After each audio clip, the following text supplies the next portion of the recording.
Resourceful Designer, episode 247. There's more that you can charge for.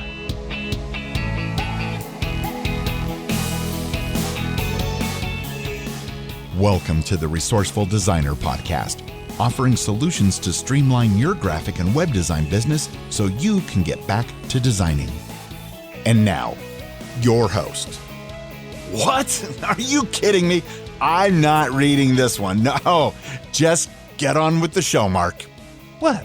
Was it really that bad? Oh well. Thank you very much for joining me this week on the podcast. I'm always happy when you can tune in and listen to what I have to say. In this week's episode, I'm going to talk about things that you could be charging your clients for that actually many designers don't. I'm also going to share a resource that can help you look good and seem very professional when handing things off to your clients. Now, what have I been up to? Well, I had one of the quickest and easiest jobs this week to do. One of the agencies, I do podcast cover artwork under my podcast branding brand, but I also do some work for a couple of podcast agencies. And in those cases, they pay me kind of a fixed fee for doing podcast artwork for them. Well, one of the agencies sent a client my way, and the client, all they wanted to know was, are the assets that they already have good enough to use as podcast artwork? So we discussed things for a few minutes, then they gave me access to their Google Drive. I took a look, and as soon as I saw what they had, I said, this is podcast artwork. You don't need me. And they went, oh, great. Well, we weren't sure if it was, but we're really glad. So that was it. End of conversation. I don't have to do a single thing. And the agency paid me for the consulting call. So that was really easy money. Now, besides that, I've got a new website order from an existing client. She had a website. She had me design a second website for her, really liked that second website, and now is asking if I would redo her first one because she was so happy with what I did on the second one. So I'm going to get that started in the next couple of weeks. I also have a new logo design project. It's nothing big, just a small little logo project to do, as well as a poster for a local company. They want something small that they're going to put up for an event that they're putting on in, I think it's just in a couple of months. They haven't actually given me the date. I'm still waiting for the content to go on the poster. And of course, there's always podcast artwork. I completed 2 of them today before recording or getting ready to record the podcast. And there's still a couple more I have in the works. That's just a little bit of what I've been up to. Now, the other thing I've been up to is getting the Resourceful Designer community to reopen on March 1st. Now, I want to thank everyone who signed up for the waiting list prior to the February 1st deadline. If you did sign up to be notified, you should have received an email from me with instructions on how you can join the community early, as well as how you can get the bonus that I said I would be giving everybody who signed up to the waiting list. Now, if you have not received that email, please check your spam or junk folder.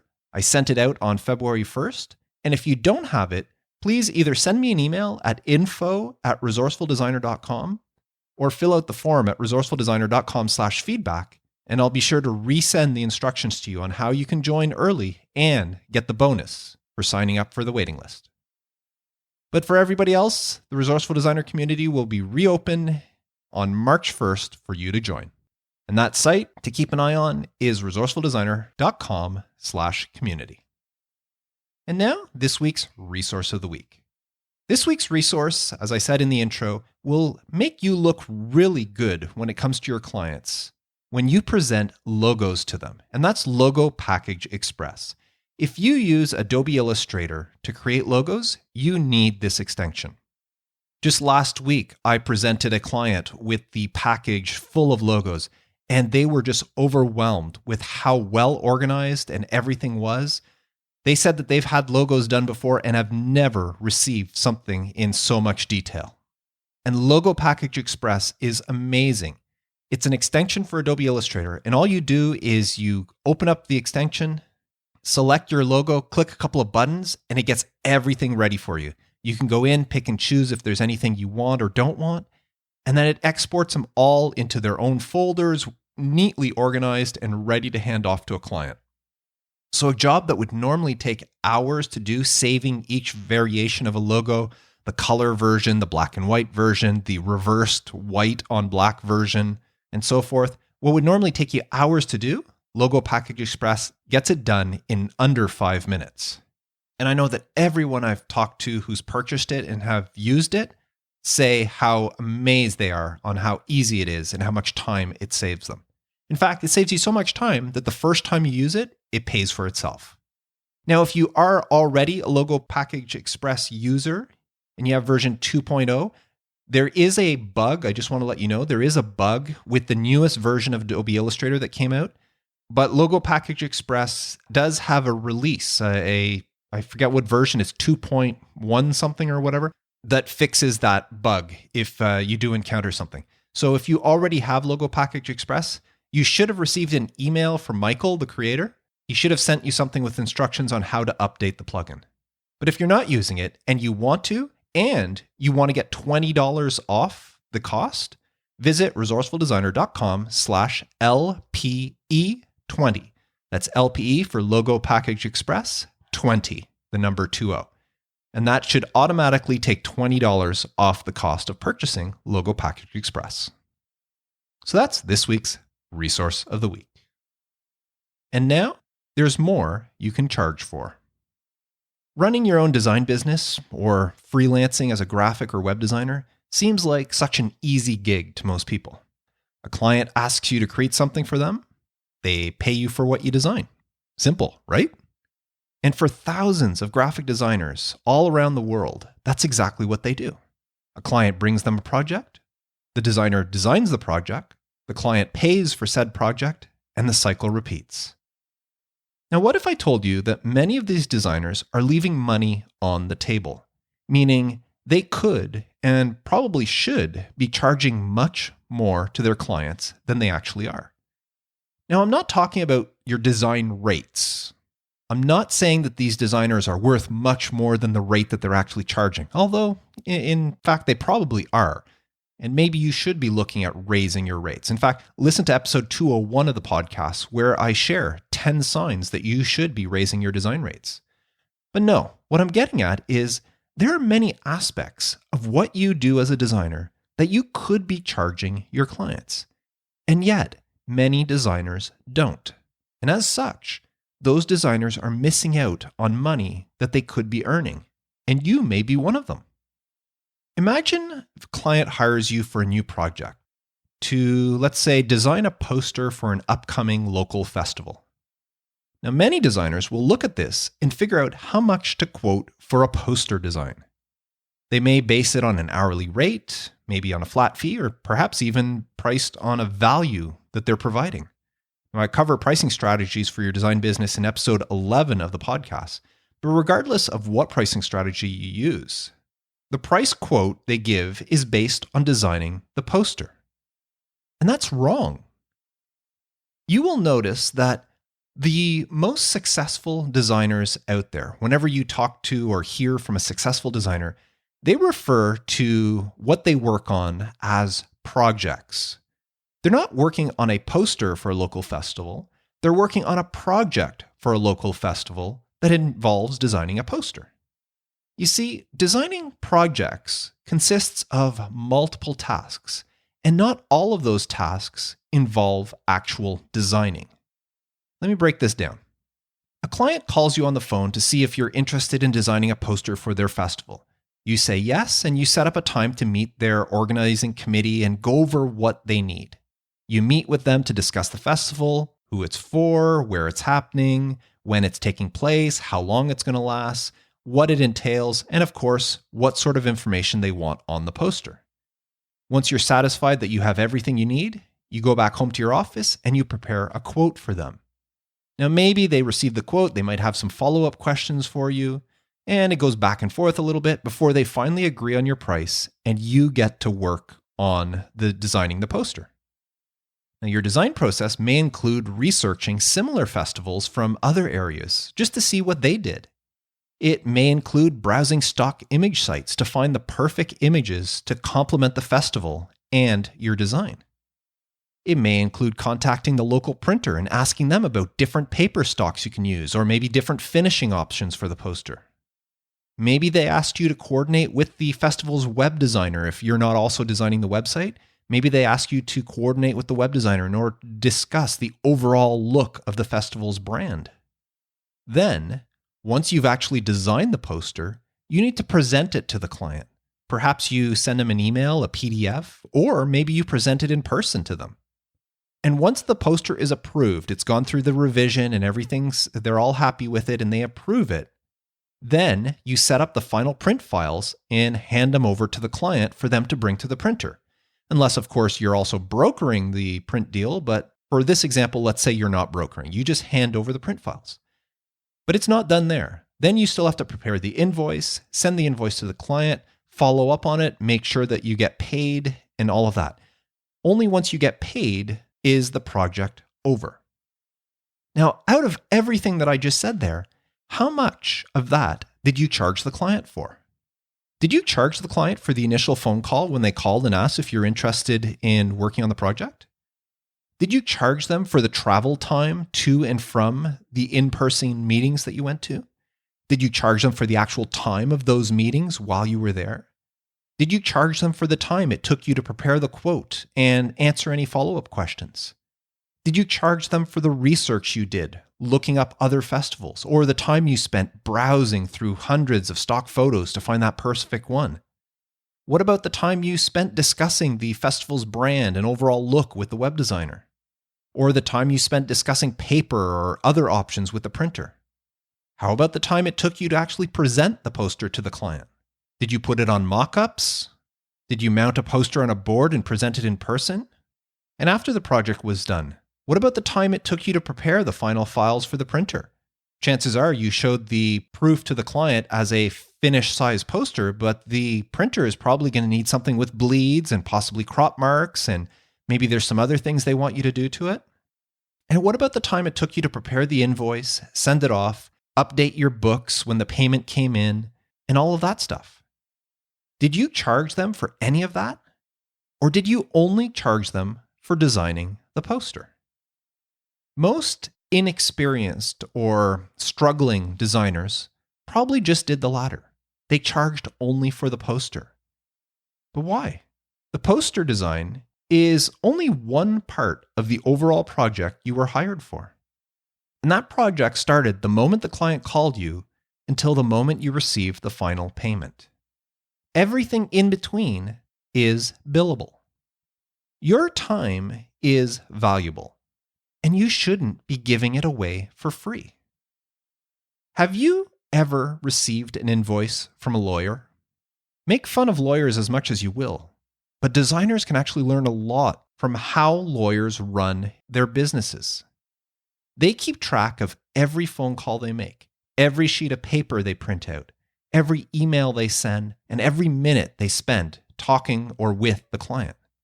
And they bill the client for all of it. Why? It's not because lawyers are cheap, like the jokes say. It's because they know that every little bit of it has a cost or a value associated to it.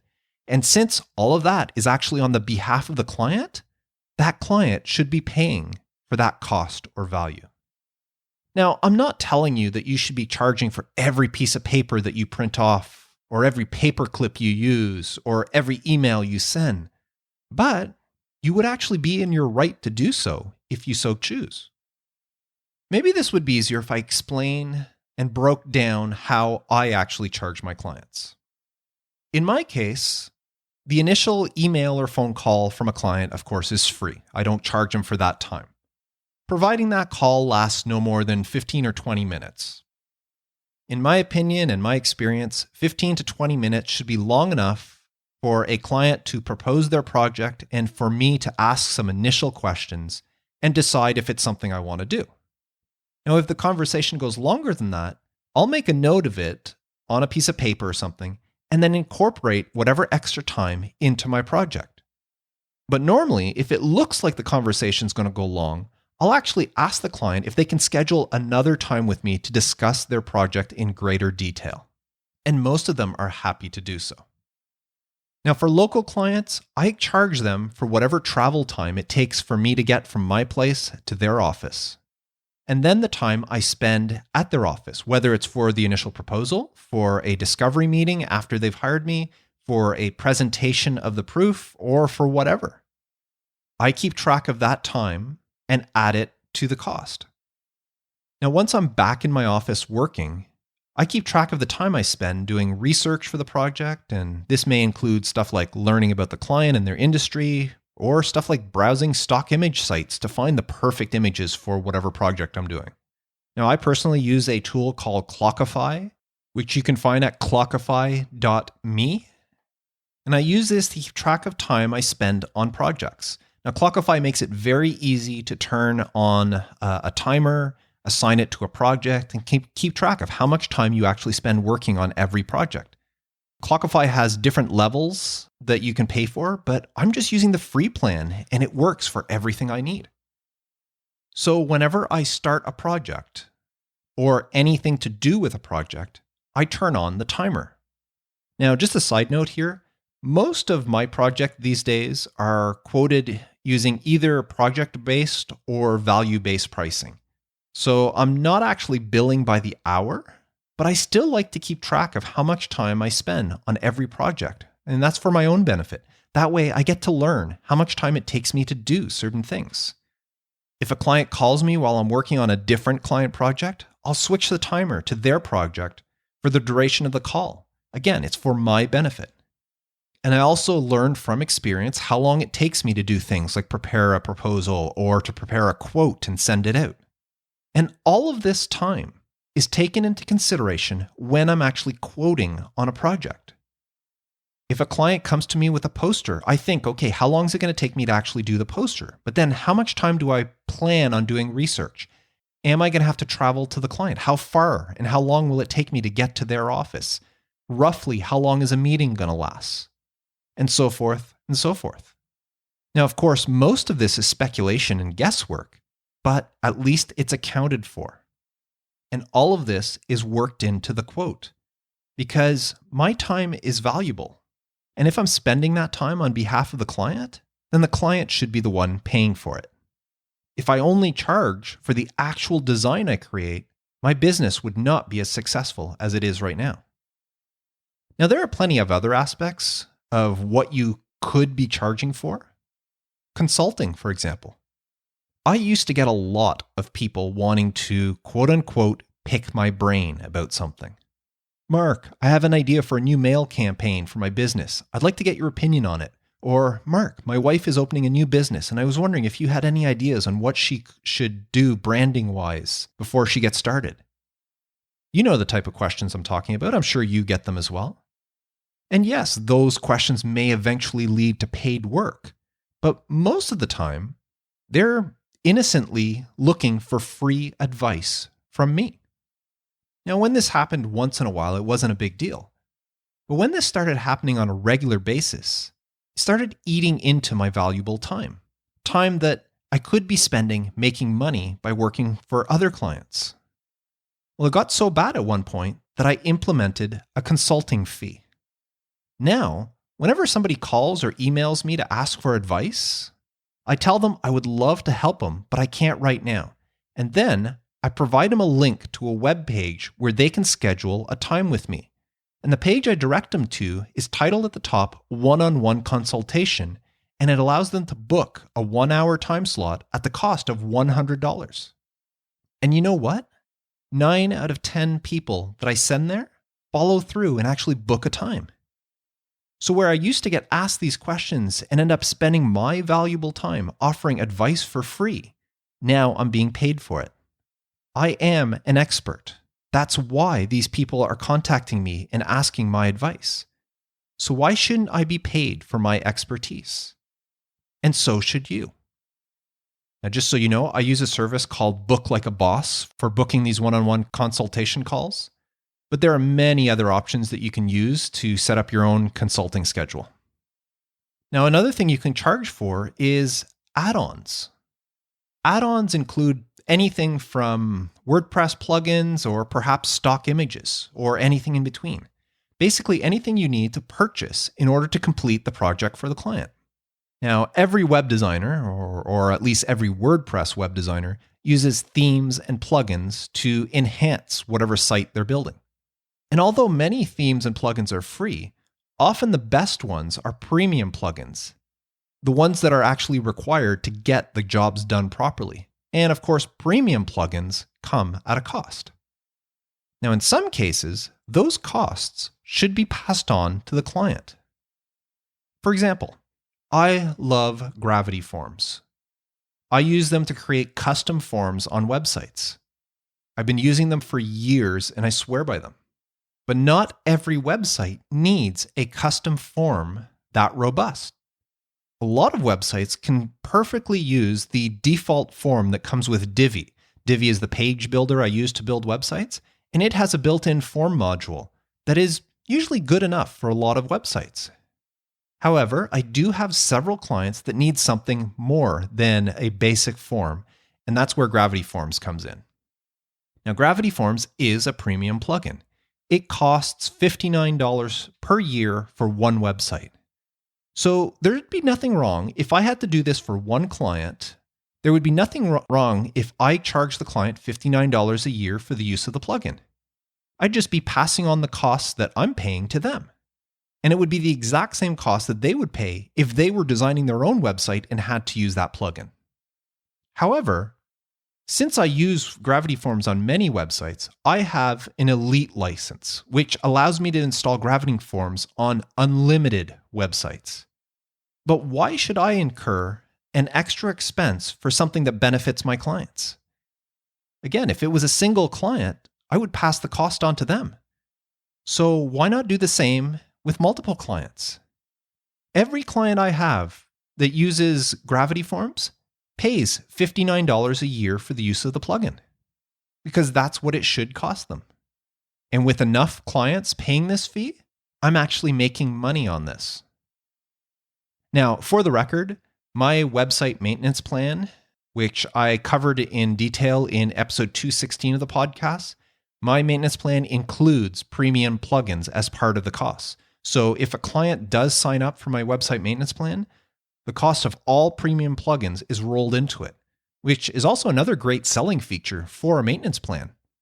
Because instead of paying for all these premium plugins individually, they can pay one monthly fee for the maintenance plan and not have to worry about the plugins. Now, I mentioned stock images earlier. There's nothing wrong with charging your clients a small fee for any stock image you use on their project. Include them in your quote as part of the overall price, or you can even itemize them as extra line items on your invoice. Think of stock image sites as image wholesalers, meaning you're buying the images and then passing them on to the client, and it's okay to mark the cost up, just like you would with any wholesaler. Every year, I stock up on deposit photo credits. I like deposit photos, and every year when there's a sale on AppSumo for credits, I purchase up a few of them. And this deal usually means that in the long run, I pay 50 cents for each stock image I download from deposit photos. However, if the client wanted to go to deposit photos and buy the images themselves, without the benefit of any AppSumo credit or without having to get a monthly subscription to deposit photos, they would pay between $5 to $10 per image. So if you use 5 stock images while designing a poster for a client, there's nothing wrong with charging the client $25 to $50 for the use of those images. Anyway, the whole point of today's podcast episode is to make you realize that there may be things you're doing for your clients that you could be charging for.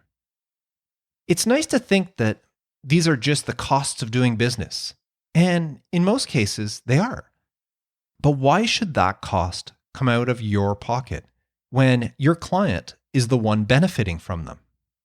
It's okay to charge your client all these extra things you do beyond the actual design that you create for them.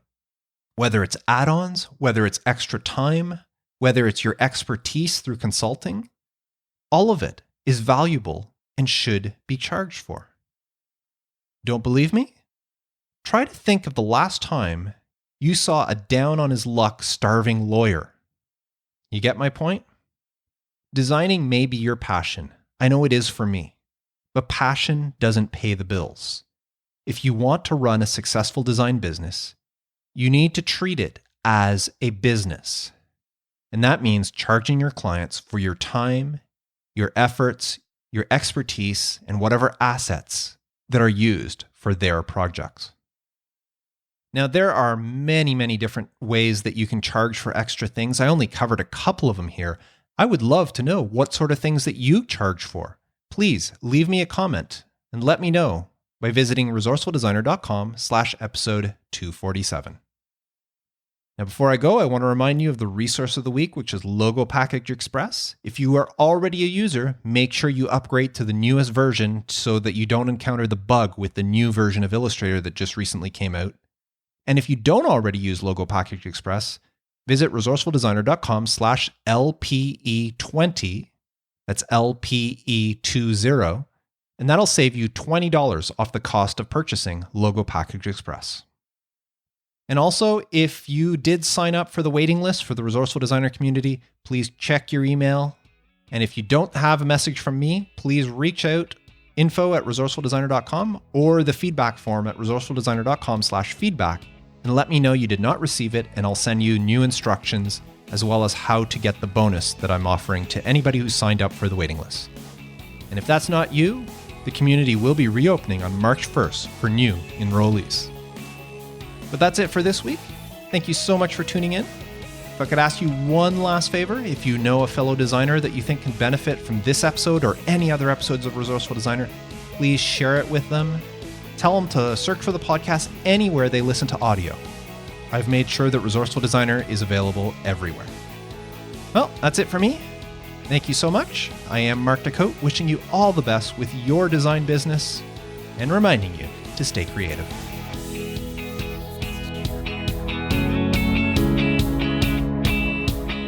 Thanks for listening to the Resourceful Designer Podcast at resourcefuldesigner.com.